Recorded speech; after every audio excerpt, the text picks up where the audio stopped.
In diesem Video zeigen wir dir weiterführende Variationen und Kombinationen mit dem Kruger.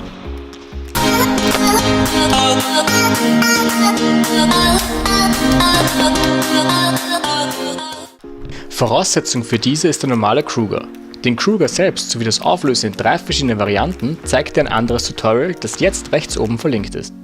Alle Kombinationen und Varianten aus diesen Videos solltest du zuerst ohne Seil probieren, um erst einmal die Armführung im Kopf zu haben.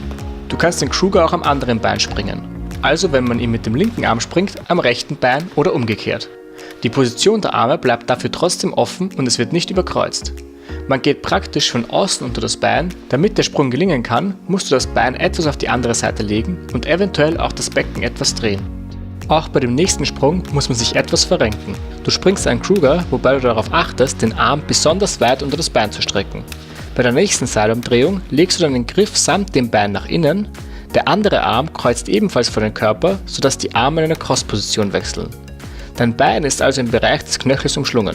Bei der dritten Umdrehung legst du das Seil dann wieder in die Standard-Kruger-Position und löst diesen dann mit einem Cross auf. Jetzt zeigen wir dir eine Variante, in die du am besten über einen Inverse Toad einsteigst. Springe zunächst einen Inverse Toad, lege dann bei der nächsten Seilumdrehung den Griff, der unter dem Bein ist, nach außen.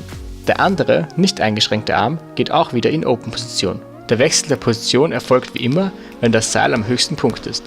Nach dem Überspringen löst du diesen Sprung mit einem Open wieder auf. Sehr anspruchsvoll ist es, wenn du nicht über den Inverse Toad, sondern direkt in diesen Sprung einsteigst. Eine ähnliche Variation kannst du springen, wenn du mit einem Toad beginnst und dann die Arme öffnest, ohne das Bein zu senken. Du legst das Bein zur anderen Seite und legst den Arm über das Bein nach außen. Bei all diesen Varianten macht sich eine sehr gute Seilführungstechnik und ein Seil mit Long Handles bezahlt. Nun zeigen wir dir einen Kruger to Kruger bzw. einen Kruger to AS. Übe dazu zuerst einen Kruger Open. Damit der Kruger Open gelingt, muss man die Griffe beim Öffnen besonders weit nach vorne führen und gleichzeitig das Bein etwas zum Körper ziehen, um das Seil frei zu bekommen und neben den Beinen wieder vorbeiführen zu können. Gelingt das, kann man auch unmittelbar nach dem Öffnen einen AS oder auch einen weiteren Kruger am anderen Bein anschließen.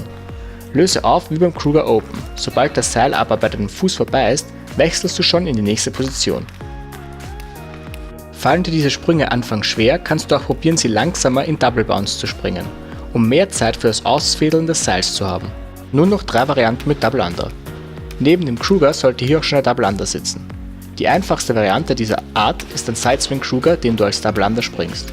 Übe zuerst diese beiden Skills hintereinander. Dann verlegst du den Absprung nach vor und springst bereits ab, wenn das Seil beim Side Swing den Boden berührt. Eine andere Möglichkeit ist es, sowohl den Kruger als auch dessen Auflösung in einem Sprung unterzubringen. Im Gegensatz zur vorigen Variante ist es ein echter Doppeldurchzug mit 2 vollen Seilumdrehungen. Die Handführung muss also schon sehr gut sitzen, das Seil muss sehr zügig bewegt werden und die Sprungkraft muss schon gut trainiert sein. Besonders anspruchsvoll wird es, wenn du den Kruger Open als Double Under springst. Viel Spaß beim Üben! Hier findet ihr weitere Videos. Und hier findet ihr die Playlist mit allen Rope Skipping Tutorials.